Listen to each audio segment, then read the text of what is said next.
श्वेत कमलाशिनी सुशोभित मराल पृष्ठ तत्व ब्रह्म वेद श्रुति पुराण रूपिणी मां लेखनी मयूर पंख छाट अंधकार दे। श्वेत कमलाशिनी सुशोभित मराल पृष्ठ तत्व ब्रह्म वेद श्रुति पुराण रूपिणी मां लेखनी मयूर पंख छाट अंधकार दे। सप्त स्वर दात्री हे विधात्री पूर्ण ज्ञान लोक दात्री। झनकार तार दे सितार को संभार अंब यति लय गति कर दे अमर सार दे। तेरे दरबार लेके सपने हजार में आया यदि जो हो सके तो काम एक कर सार दे। तेरे दरबार लेके सपने हजार में आया यदि जो हो सके तो काम एक कर सार दे। मेरे शब्दों में खनक वाणी में झनकार दे दो। मेरे शब्दों में खनक वाणी में झनकार दे दो। सबको दिया है माँ मुझको भी अपना प्यार दे दो। सबको दिया है माँ मुझको भी अपना प्यार दे दो। मिल जाए मुझे वो कलम सच कहे जो सदा। मिल जाए मुझे वो कलम सच कहे जो सदा। मेरे शब्द शब्द में हर पल रहे देश प्रेम। मेरे शब्द शब्द में हर पल रहे देश प्रेम। आ जाओ कंठ में मेरे आसन यही लगा लो। आ जाओ कंठ में मेरे आसन यही लगा लो। देवी शारदे आ जाओ पुत्र बुला रहा है। देवी शारदे आ जाओ पुत्र बुला रहा है। सुप्रभात। આજે આપણી શાળામાં કચ્છી નવું વર્ષ અષાઢી બીજની ઉજવણી નિમિત્તે આપણે એકત્રિત થયા છીએ। તો અષાઢી બીજ એટલે શું? અષાઢી બીજ આવે અને કચ્છીઓને પોતાનો કચ્છ પ્રદેશ યાદ આવે। એ કચ્છી કદાચ કચ્છમાં વસતો હોય, એ કચ્છ બહાર વસતો હોય, મુંબઈમાં વસતો હોય, ઇંગ્લેન્ડમાં વસતો હોય કે અમેરિકામાં વસતો હોય, દરેક કચ્છીનું હૈયું પોકારી ઉઠે કે અષાઢી બીજ આવી અને મારે મારા કચ્છ તરફ જવું જોઈએ। कोटे मोर टमक्या અને જોને વાદળ વાદળ ચમકી વીજ। કોટે મોર ટમક્યા અને જોને વાદળ વાદળ ચમકી વીજ। મારા રુદાને રાણો સાંભળ્યો અરે આવી અષાઢી બીજ। મારા રુદાને રાણો સાંભળ્યો અરે આવી અષાઢી બીજ। મીઠો અસાંજો કચ્છ મીઠા અસાંજા માળું અને મીઠી અસાંજી રીત। મીઠો અસાંજો કચ્છ મીઠા અસાંજા માળું અને મીઠી અસાંજી રીત। મીઠી અસાંજી ગાલિયું ને મીઠી અસાંજી અષાઢી બીજ। મીઠી અસાંજી ગાલિયું ને મીઠી અસાંજી અષાઢી બીજ। ગજણ ગરજે ને મોરલા બોલે। ગજણ ગરજે અને મોરલા બોલે મથે ચમકેતી વીજ।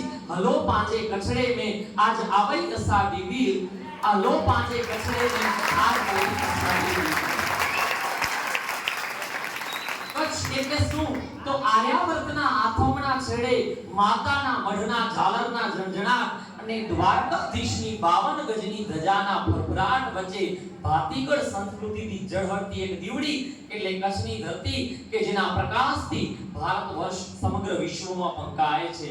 જેસલ જાડેજાના જ્યાં બેસણા સતી તોરણના તંબુરથી ટપકેલો ભજનનો રસાસ્વાદ આજે અનંતકાળ સુધી જ્યાં સંભળાઈ રહ્યો છે।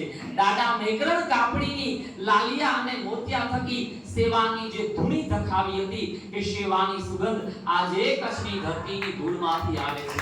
જે ધરતીના રખેવાળા અજયપાળ દાદાના બે હાથમાં શોભતી તલવારથી હોય। જે ધરતીનું રખોપું અખિલ વિશ્વની જનેતા માં દેશ દેવી આશા પૂરા કરતી હોય। જે ધરતીની ધૂળમાં મોરાગઢની માં મોમાય અને રાપરની માં રવેચીની ભક્તિની શક્તિની સુગંધ આપતી હોય એવી ધરતી એટલે મારા કામણગારા કચ્છ દેશની ધરતી। ઉષા કાળથી કુદરતી આફતોને ઝીલતો અને હવે તો સમગ્ર વિશ્વનું ધ્યાન ખેંચતો કચ્છ જિલ્લો છે। કચ્છની પ્રજા સ્વમાની છે, સ્વાશ્રયી છે, ખડતલ અને સાહસિક છે। રણ પ્રદેશ અને સૂકી વેરાન જમીન હોવા છતાં કચ્છની વ્યાપારી કોમોએ સાગર ખેડી અને કચ્છને સમૃદ્ધ કરવાનો પ્રયાસ કર્યો છે। સુંદર છે, સમૃદ્ધ છે, સરિતાઓ અને સરોવરો, ગામડા, નગરો અને મહાલયોથી સબર કચ્છની ધરતી જેવી સમૃદ્ધ છે તેવો જ તેનો ઇતિહાસ પણ સમૃદ્ધ છે। આ પ્રદેશમાં ફરતા ફરતા અનેક વીરન વ્યક્તિઓ અને વિભૂતિઓના સંસ્મરણો જાગે છે। અહીં વીરત્વ અને ઉદાર્ય, તપ અને ત્યાગ, જ્ઞાન ભક્તિની અનેક કથાઓ ભરાય છે। સફેદ રણમાં ઊભા રહી અને મીઠાની ચપટીનો મહિમા ઓળખતા હોઈએ કે નારાયણ સરોવરના કાંઠે મહાદેવની સનાતનતાનો અનુભવ કરતા હોઈએ, ધીણોધર કે ભુજિયાના ડુંગરો પરથી ઇતિહાસ અને ધર્મને અવલોકતા હોઈએ, કે અંજાર અને ભુજના બજારોમાં ફરતા હોઈએ, ત્યાં સર્વત્ર સાક્ષાત્કાર થાય છે. હજારો વર્ષોથી પોતાની આગવી અસ્મિતાને જાળવતી, એને વિવિધ રૂપે વિકસાવી અને વ્યક્ત કરતી કચ્છી પ્રજાના પુરુષાર્થનો, એની સંસ્કારિતાનો. અને એટલા માટે જ કહેવાયું છે કે ખેર બેર બાવર બ્યા કંઢાને કખ, ખેર બેર બાવર બ્યા કંઢાને કખ, હલો હોથલ કસડે જીત માળું સવા લખ, હલો હોથલ કસડે જીત માળું સવા લખ. રસકસવંતી ધન ધાન્ય ભરી એવી પ્રાગ્ન ભૂમિ એટલે કચ્છ. કચ્છ એટલે શું? તો એવી ભૂમિ કે જેને જાણવા માટે તો તમારે દુલેરાય કારાણી બનવું પડે.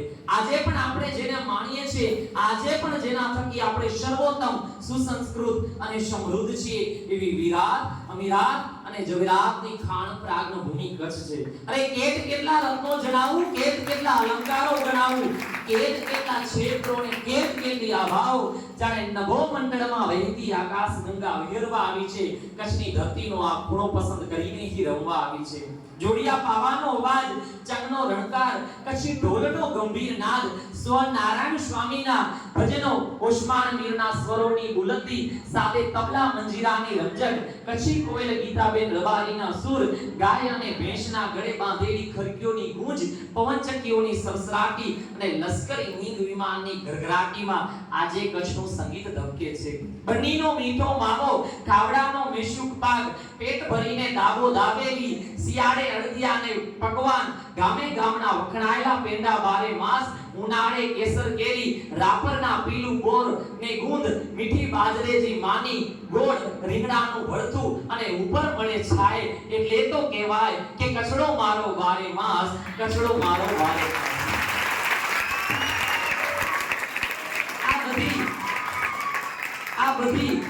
આ બધી કચ્છની હજી ધબકતી, હજી જીવતી એવી માટી છે કે જેનો સાક્ષાત્કાર અહીં આવનાર દરેકને થાય છે. અહીં જન્મનાર કહે છે, આ માટીમાં જન્મો છું, આ માટીમાં જીવીશું, આ માટીમાં જન્મો છું, આ માટીમાં જીવીશું, આ માટીને ઉગાડીશ, આ માટીને જીવાડીશ, આ માટી મારી માયા, આ માટી મારી કાયા, આ માટીમાંથી માટી હું ભરીશ. અહીંથી જનાર કહે છે કે ભરી લે શ્વાસમાં એની સુગંધનો દરિયો, ભરી લે શ્વાસમાં એની સુગંધનો દરિયો, પછી આ માટીની ભીની અસર મળે ન મળે, પછી આ માટીની ભીની અસર મળે નહીં. કચ્છની અસ્મિતાને શબ્દોના દાયરામાં વર્ણવવી અસંભવ છે. કચ્છડો તો મારો બારે માસ છે, જેના માટે કદાચ શબ્દો ફૂટી પડે. છેલ્લે મારી વાણીને વિરામ અર્પતા એટલું કહીશ કે નેક ટેક ધર્મની ઓલી પહાણે પહાણે વાત, નેક ટેક ધર્મની ઓલી પહાણે પહાણે વાત, ઈ તો સંત અને શુરાના બેસણા અમ ધરતીની અમીરાત, ઈ તો સંત અને શુરાના બેસણા અમ ધરતીની અમીરાત. અસ્તુ ધન્યવાદ.